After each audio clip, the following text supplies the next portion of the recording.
설 연휴 TV 토론이 정말 무산 위기에 처했습니다. 민주당은 국민의당과 정의당까지 포함한 사자 토론을 하자고 했지만 국민의힘은 이미 합의한 대로 양자 토론을 하고 방송사 초청 형식이 아니라 제3의 곳에서 하자고 했는데요.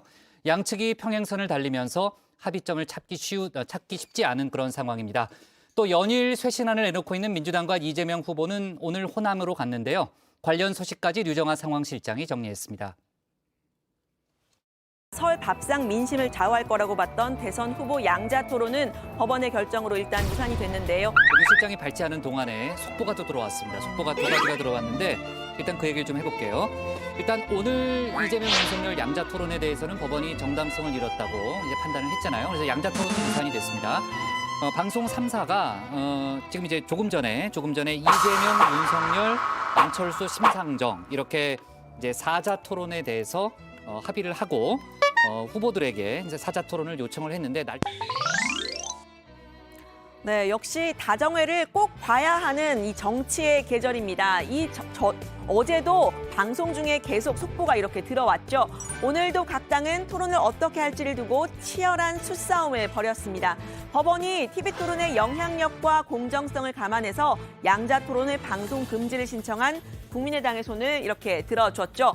법원 판결을 받아들인 방송사가 각 당에 사자 토론을 제안을 했는데요. 이렇게 민주당과 국민의당, 정의당이 환영 입장을 밝혔습니다. 31일에 토론을 하자 이렇게 선호하는 날까지 밝혔는데요. 국민의힘의 결정만 남겨둔 상황이었는데 오늘 국민의힘의 선택 사실상 거부였습니다. 방송사 초청의 형식을 포기하고 이미 합의했던 양자 토론을 하자 이렇게 이야기를 했는데요. 31일 국회 회의관 혹은 제3의 장소를 잡아서 양자 토론 개최할 것을 민주당에 제안합니다.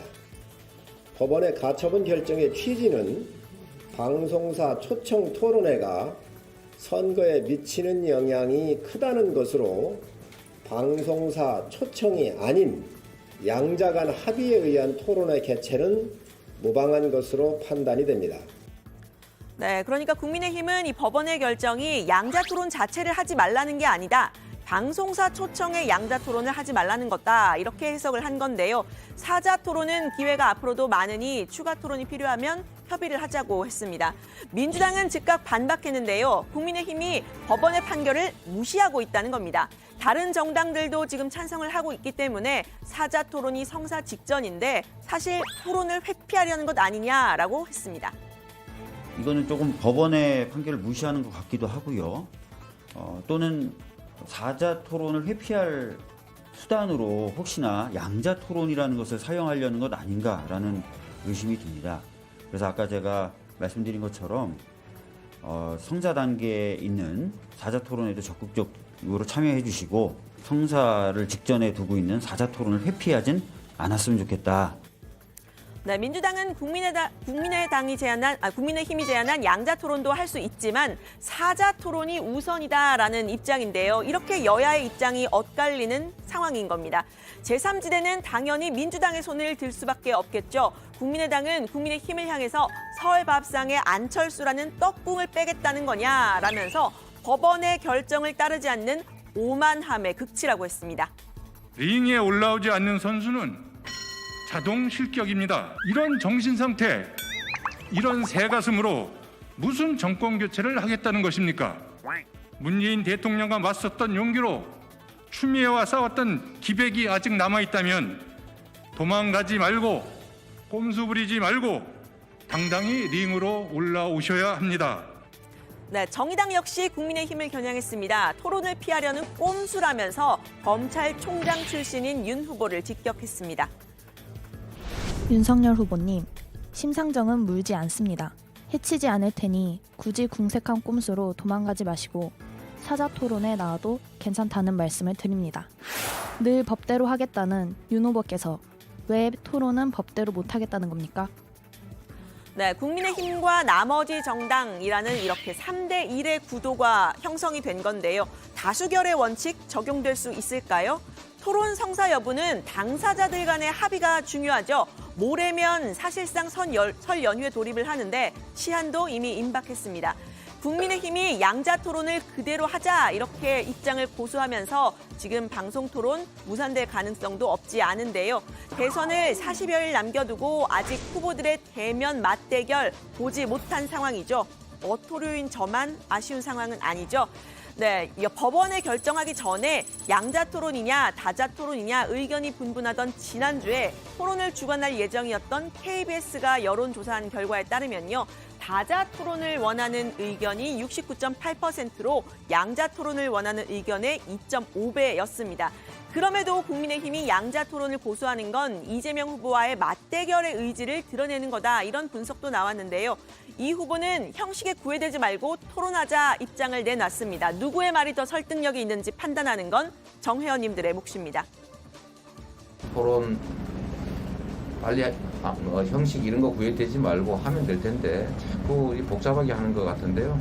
저는 원칙적으로 국민들께 우리가 신발을 하나 사도 다 비교해서 사는데 이 국가의 미래를 책임질 우리 국민들의 운명을 책임질 후보들을 국민들 앞에 비교 분석할 수 있는 그런 기회를 많이 드리는 것이 바로 우리의 도리다 이렇게 생각합니다. 네, 이재명 후보는 요즘 박스권 지지율 탈피를 위해서라면 뭐든 하겠다 이런 자세죠. 경기도 메타버스 일정을 마치자마자 오늘 광주로 갔습니다. 민주당의 심장이라고 불리는 호남에서 설 연휴 전에 지지층 다지기를 하겠다는 겁니다. 국민 주권이 흔들리고 민주주의가 억압당할 때 항상 맨 앞에 서 주신 광주입니다. 앞으로도 죽비이자 해초리로서 우리 더불어민주당을 끊임없이 바로 잡아주실 광주입니다. 광주가 목숨 바쳐 지키고자 했던 그 가치와 정신, 민주개혁의 과제를 확실하게 완성하겠습니다. 네, 이 후보는 군 공항 이전을 지원하고 광주를 인공지능이 특화된 기업 도시로 만들겠다 약속을 했는데요. 이렇게 청년과 지역 일자리를 창출할 스타트업 밸리를 구축하고 5.18 정신을 헌법에 명문화하겠다라는 약속도 했습니다. 이 후보가 이렇게 급하게 광주를 찾은 이유, 지지율 정체를 뚫으려면 집토끼로 불리는 호남 지지층 결집부터 해야 한다 이런 분석이 나왔기 때문인데요. 최근 호남에서는 윤석열 후보의 지지율이 20%에 육박한 반면에 이 후보는 예년보다 낮다고 하죠. 제 동기인 여론 읽어주는 기자 안지현 기자는 이렇게 말을 했습니다. 여전히 이낙연 전 대표 지지층이 온전히 이재명 후보로 넘어오지 못한 상황인데다가 최근 광주 아파트 붕괴 사고 관련해 정부가 제대로 대처하지 못했다. 이런 민심이 여기에 반영된 걸로 보입니다. 네, 민주당 지도부는 어제 광주에서 지도부 회의를 열었는데요. 휠체어를 타고 아파트 붕괴 사고 현장을 방문한 송영길 대표, 이렇게 냉대를 받았습니다. 더민주당 거부한다! 거부한다! 거부한다! 가세요. 지금 이 뭔 난리예요. 지난번에 아니 오지 마세요. 오지 마세요. 지금 뭔 난리예요 지금 가족들한테. 거부합니다.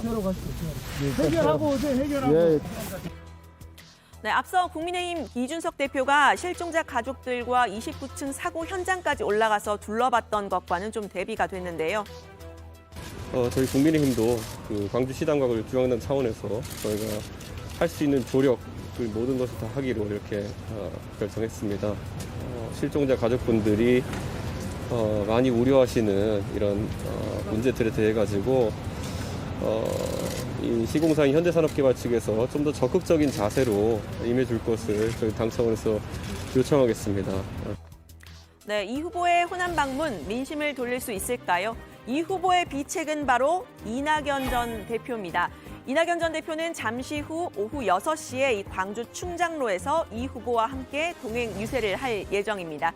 호남 지지율에 이어서요, 민주당이 연이어낸 쇄신안 효과가 크지 않은 것도 이 후보 입장에서는 고민인데요.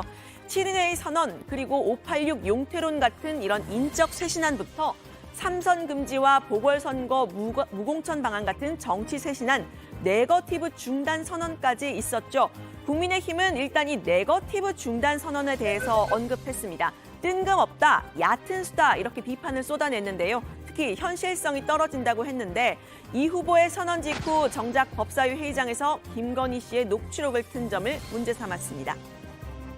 네거티브 중단을 이재명 후보가 선언한 지 90분도 채 지나지 않아서 여당의 김용민, 강덕구 의원 등 민주당 의원들의 네거티브가 재개됐고 무엇보다 후보 본인도 2시간을 참지 못하고 리더가 술이나 마시고 게을러서 환관내시들과 장난치고라며 천박한 막말 공세를 벌였습니다. 네, 민주당에서는 이 김건희 씨의 녹취록 공개가 모두 네거티브라고 보기는 어렵다고 했는데요. 특히 무속 논란에 대해서는 윤 후보와 또 이후 국정에도 영향을 미칠 수 있는 사안이기 때문에 공적인 검증의 영역이라고 했습니다. 김건희 씨가 무속인에게 점을 몇 번 받냐라는 게 뭐가 중요하겠습니까? 사적인 영역이죠. 다만 그 무속인이 캠프에서 일정과 메시지를 좌지우지한다. 이 부분은 저는 검증의 대상이라고 생각합니다. 윤석열 후보가 몰랐다는 식으로 계속 거짓말을 했거든요.